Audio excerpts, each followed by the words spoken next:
Good evening, everyone. We are returning back into committee as we had that long recess.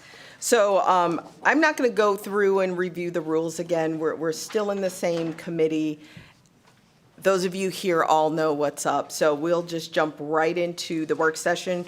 We are having a work session for Assembly Bill 4. So I'm going to hand it over right now, and then we will go ahead and proceed from there.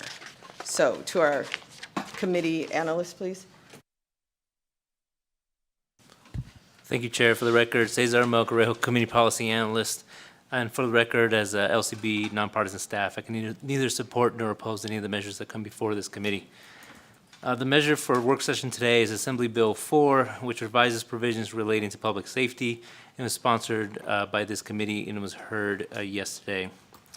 There are 3 separate amendments that were submitted to this for this bill after the bill hearing. The first amendment comes from Tim Robb, Director of Strategic Initiatives of Homeland Security, Office of the Governor, which proposes to amend Section 3 to expand the definition of act to include assessing another social media account and to expand the definition of social media communication to include public messages or images on social media intended to defame, threaten, or incite violence.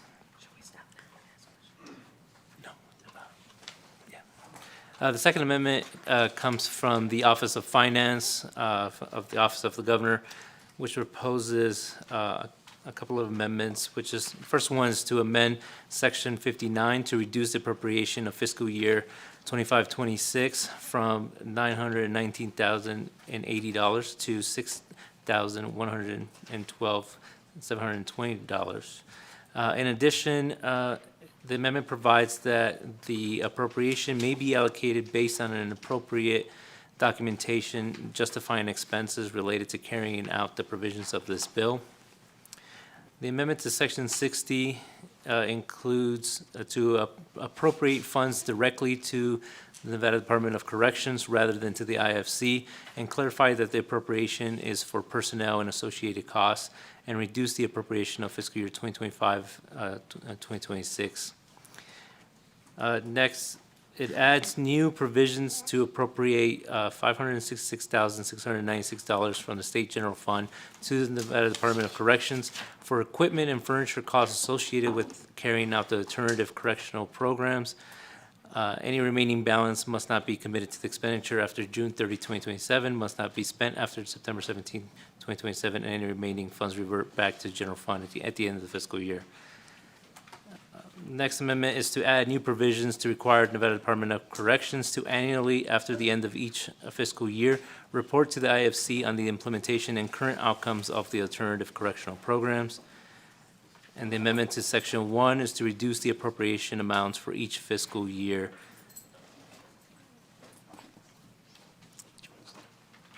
And we'll go ahead and take a break right here.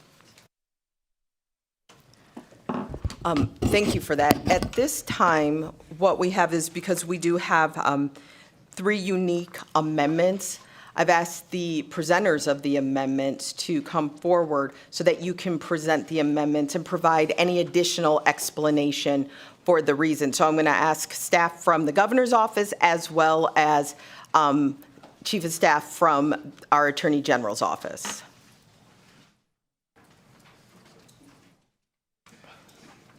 And so whichever amendment you would like to start with first, go ahead and present.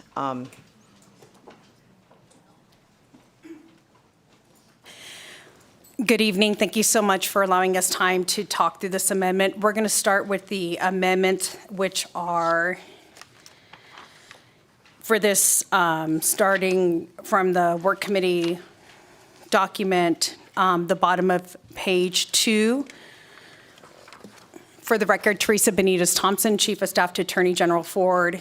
It is the the bottom of page 2 where it says Teresa Benitez Thompson, Chief of Staff, is where the language starts, and that's where we'll do it. So thank you for a chance to walk you through what you see here. So the purpose of this amendment is to provide the Department of Corrections with more time to implement the new offender tracking management system to comply with the new time credit system approved by this body and passed in the 2023 session via Senate Bill 413. As a policy, the Attorney General's Office supports Senate Bill 413 in the 2023 session and continues to support the policy to this day. But we're cognizant of the Department of Corrections' need for more time to implement the management system.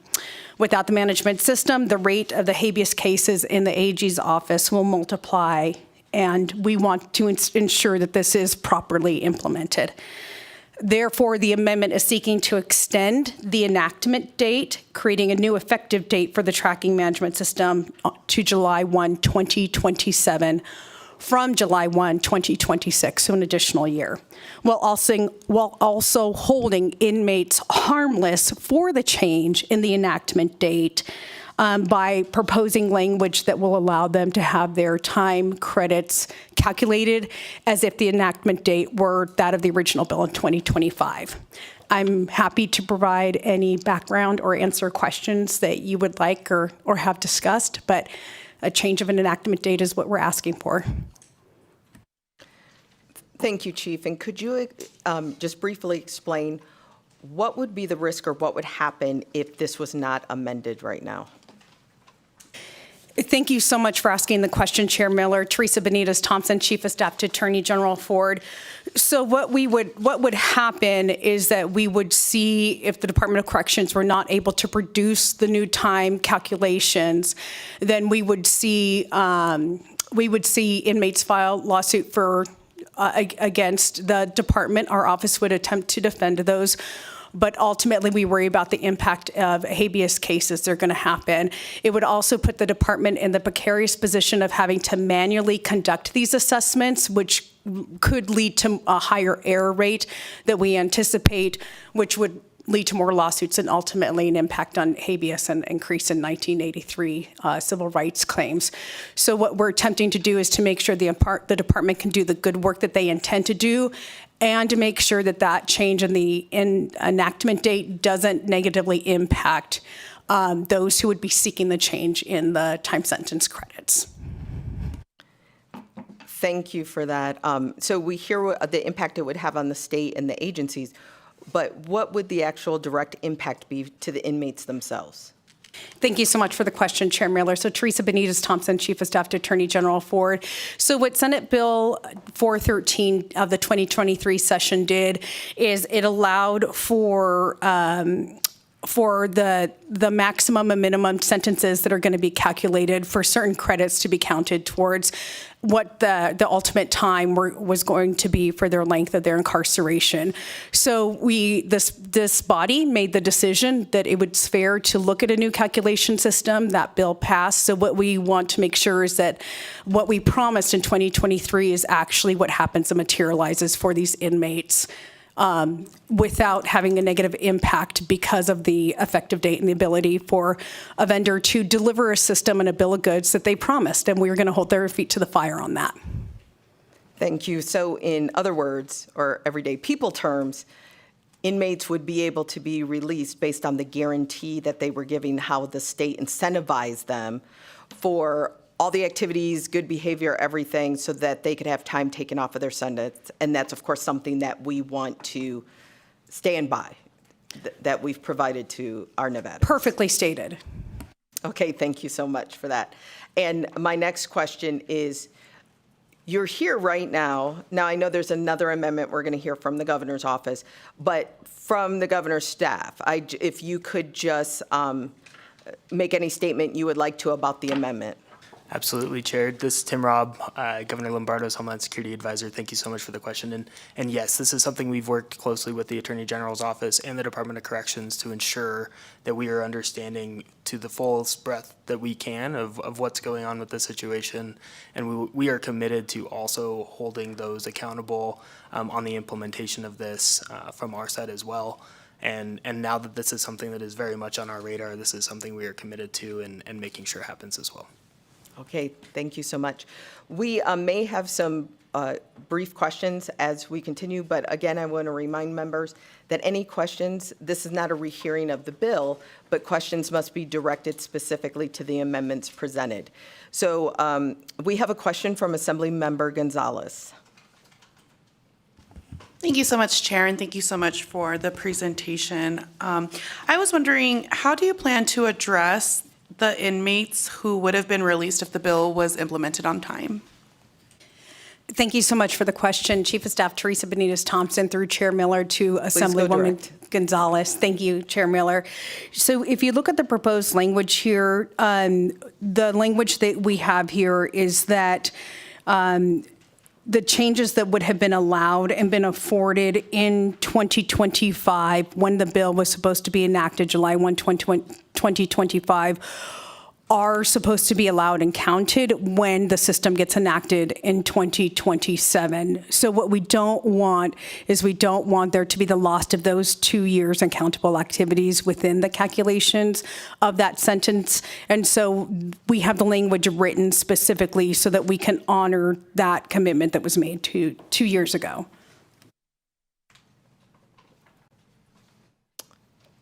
Okay, thank you. I don't see any additional questions on this amendment. Thank you so much for coming to explain that for us. Thank you so much. I will then allow members from the governor's office, staff from the governor's office, to again, please introduce yourself and take us through the amendment pertaining to social media concerns that we brought up yesterday.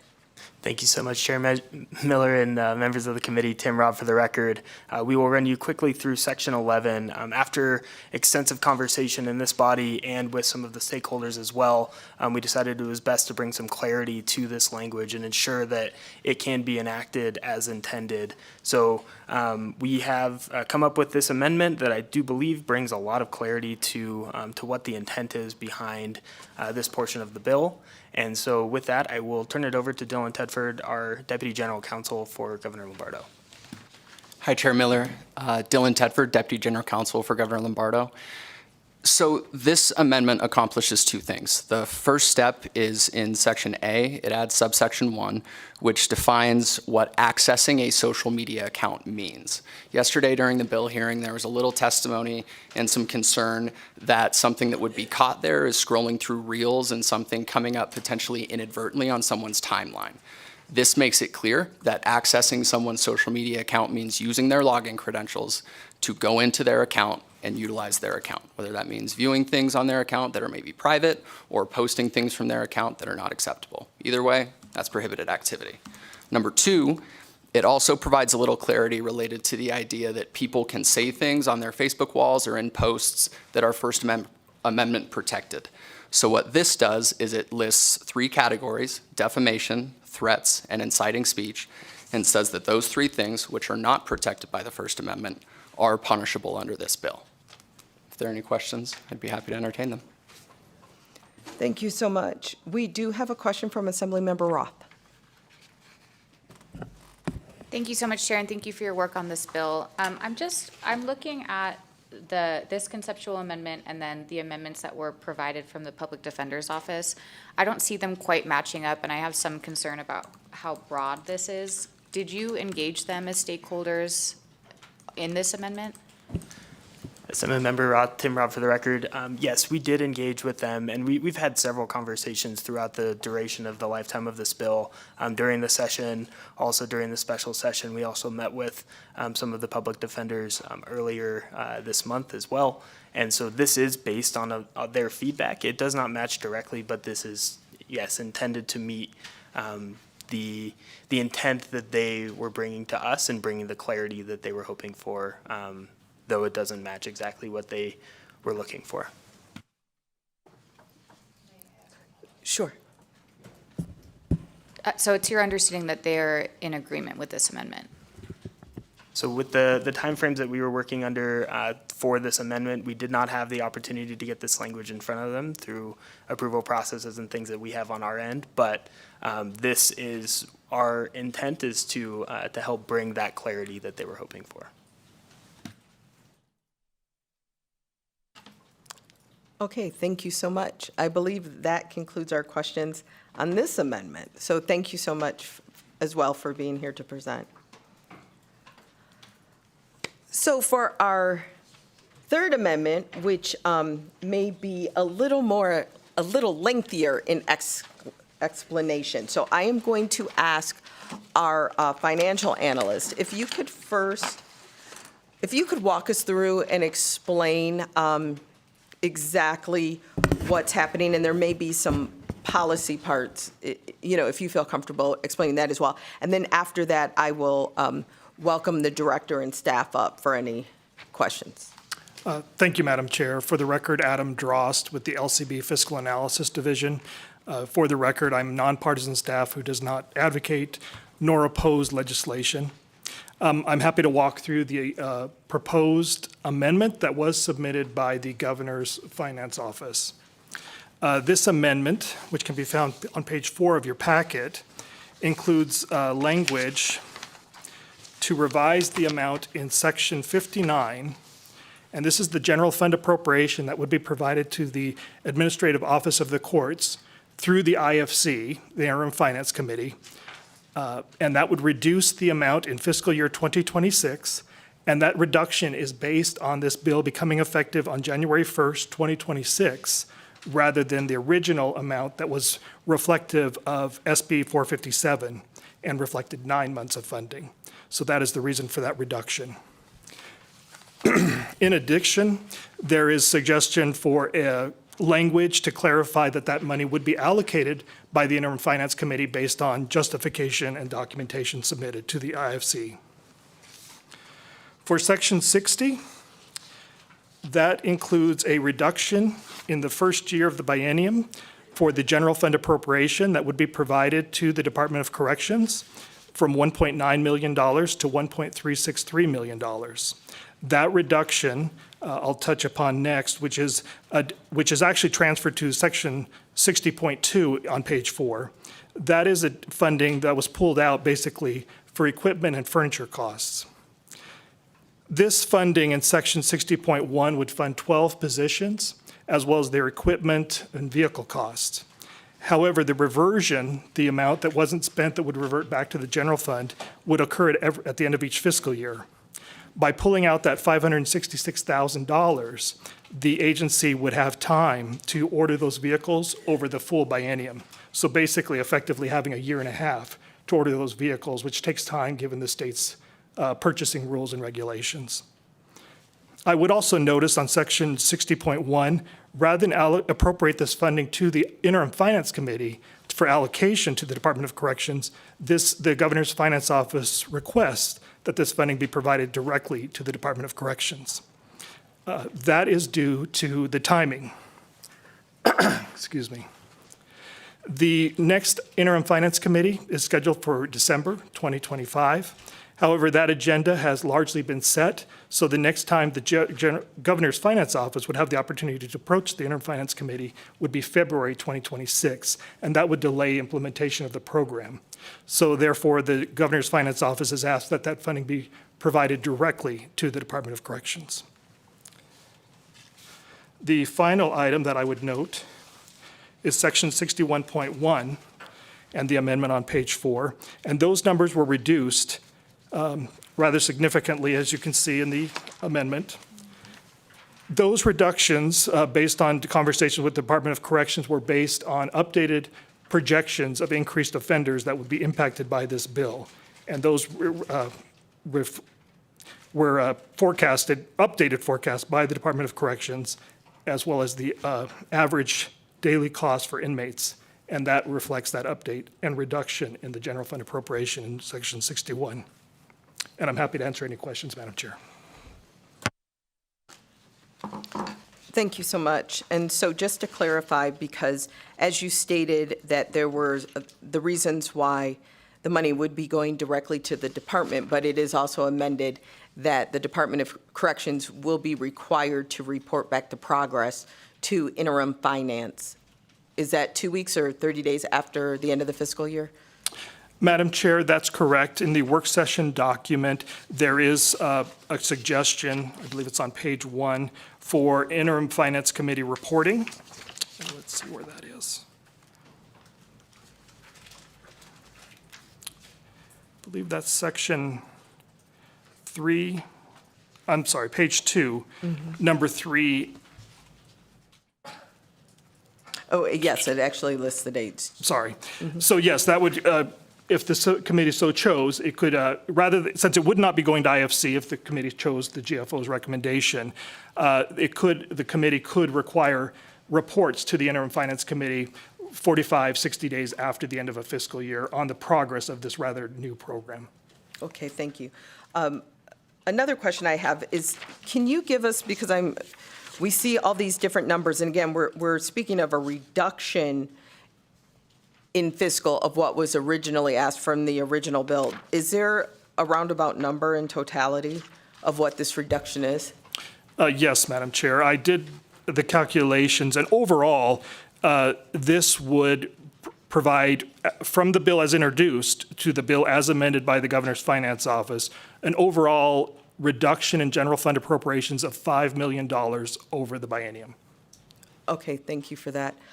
We have a few questions from Vice Chair Marzola.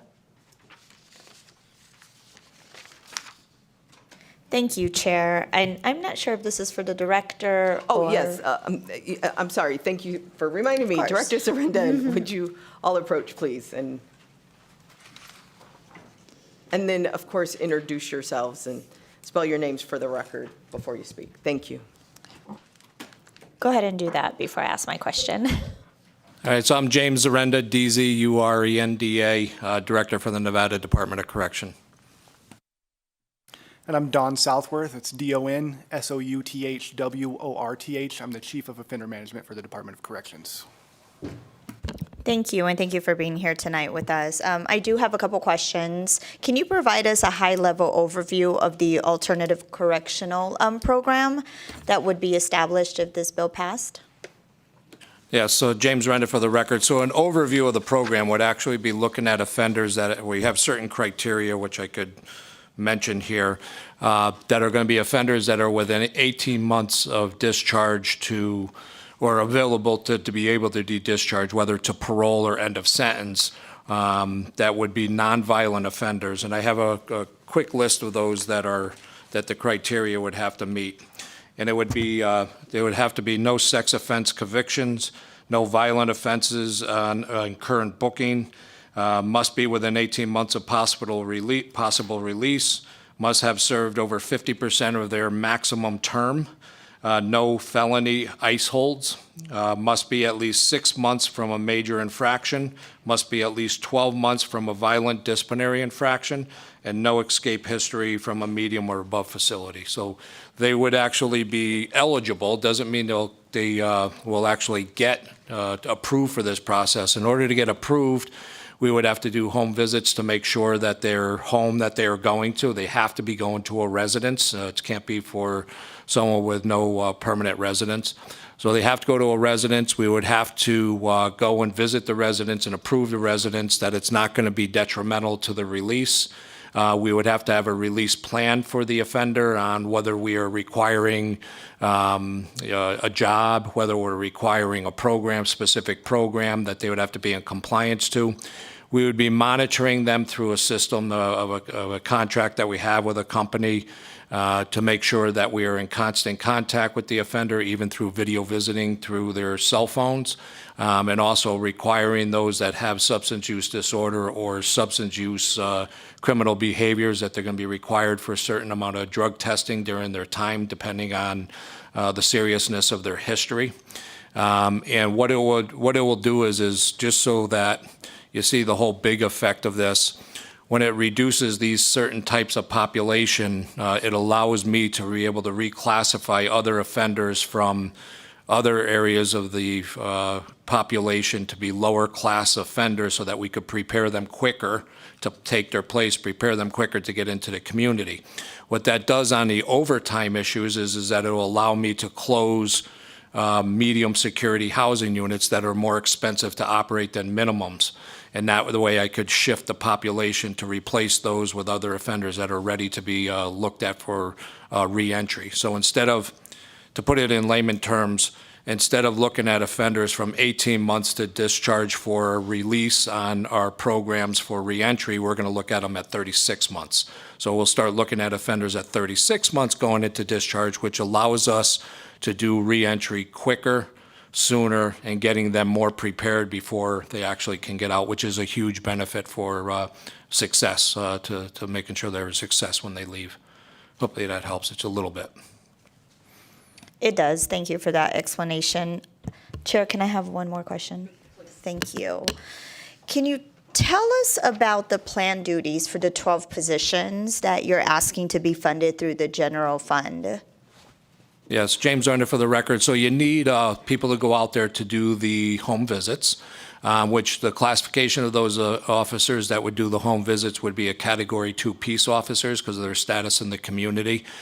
So we'll have stationed, I believe the number is 5 in the south. We'll have 2 in the north, but also we're going to have a supervisor that'll oversee it, a higher level an inspector general supervisor that'll actually oversee those staff, making sure that they're doing things appropriately. But the rest of the classification of staff are for caseworkers. So we have caseworkers preparing the discharge, caseworkers preparing the reentry criteria that they would need and things that they would need to stipulate on to be required to be successful and making sure that they get it.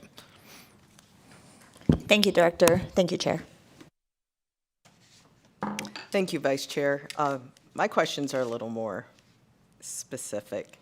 Hearing we're looking at an almost $5 million reduction. That's a huge, significant amount. So we know one of the reasons was because the offender accounts associated with this was dramatically or drastically out of whack, however we want to say it. So can you explain why there was such a miscalculation in those numbers? Thank you, Chair. Don Southworth for the record. So the original appropriations in AB4 were based off of a fiscal note from SB 457 during the regular session. And as you all know, there was different versions of that bill that were being moved around, different amendments, and that particular fiscal note was on a prior version of the bill, not the second reprint, which was kind of the basis for AB4 here. So that was one reason. Additionally, when we looked at the new dates involved with this, it pushed back a lot of the impact that would be felt for the program. And then as we're reconsidering or reevaluating these projections, what we found is that some of the provisions in the bill were actually already implemented into law in other bills during the session. So we removed those from consideration because they really wouldn't have an impact, specifically like relating to some DUI laws. And so we feel confident that these current projections that resulted in a decrease of appropriations is based off of the data and the most accurate current projections of how this will be impacted for our department. Okay, and when were those most recent data provided for you to recalculate with less individuals? Don Southworth for the record again. These projections were done this week. So these are very current, up-to-date numbers based off of the data that we have now. Another thing that was included in here was the difference in the dollar amount per offender based off of updated budget numbers. So when we did the fiscal note for SB 457, that was based off of fiscal year 25 budget numbers. Well, now we have approved fiscal year 26 and 27 numbers. So we could do more updated and accurate projections at this point. Okay, thank you. I know you can appreciate our concern over such a miscalculation. And with that, and I had I had stated yesterday when I opened the hearing that we don't have Ways and Means in finance, so that's why we're able to ask finance questions and why we also have fiscal here with us, for this special. But with this, you're asking for just over 418,000 as well in one of the sections. I believe it's section 61. And I just want to ensure that because of the unique way that that the finances will be administered, that the funding will be administered, is this going to be sufficient for what your programmatic needs are at this point? Thank you for the question. Don Southworth for the record again. Section 61 appropriations relate to kind of the criminal law portions of the bill and are related to an increase or the projected increase of population of our offenders. Overall, we expect a fiscal year 26 population increase of just over 3 offenders and a fiscal year 27 of a little over 7 offenders. So during that biennium, it's just over 10 offenders more that we project to be added to our population. So yes, we believe that number based off of our approved budget is sufficient to handle that slight increase in population. Okay, thank you. I don't see any additional questions.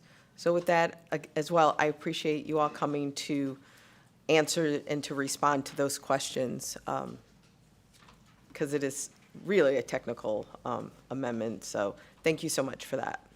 Yeah, and thank you for the committee.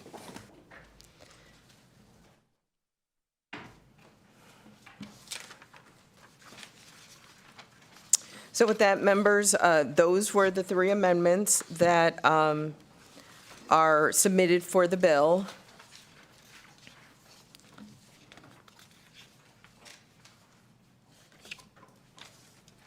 Any additional questions? Okay, so right now I will entertain a motion to amend and do pass Assembly Bill 4. So moved. I have a motion from Vice Chair Marzola. Do I have a second? I have a second from Assemblymember Cole. Any additional questions or comments? Assemblymember Gurr?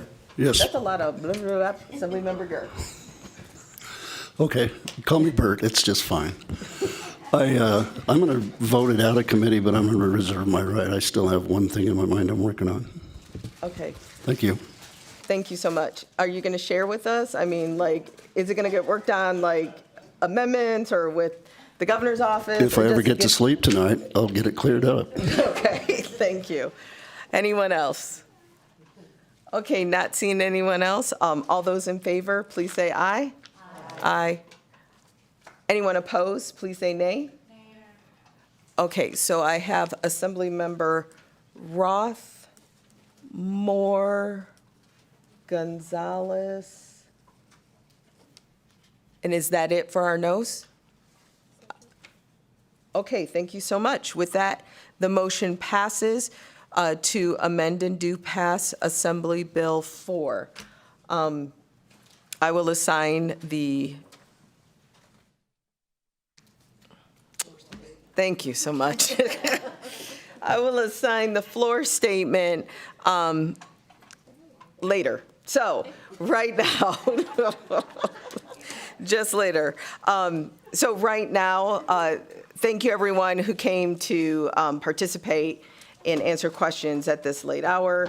It's not that late for special, but we know we're definitely working late tonight. So with that, members, thank you so much for your efforts. That concludes our work for today. We already did public comment. So we right now will go ahead and adjourn. We will be coming in tomorrow for all we have left. Well, we will definitely come into work session, additional bills, and we may have a hearing as well because there are bills that are being passed out of the Senate. So just stay tuned, pay attention to everything as close as you can. But for right now, we are adjourned.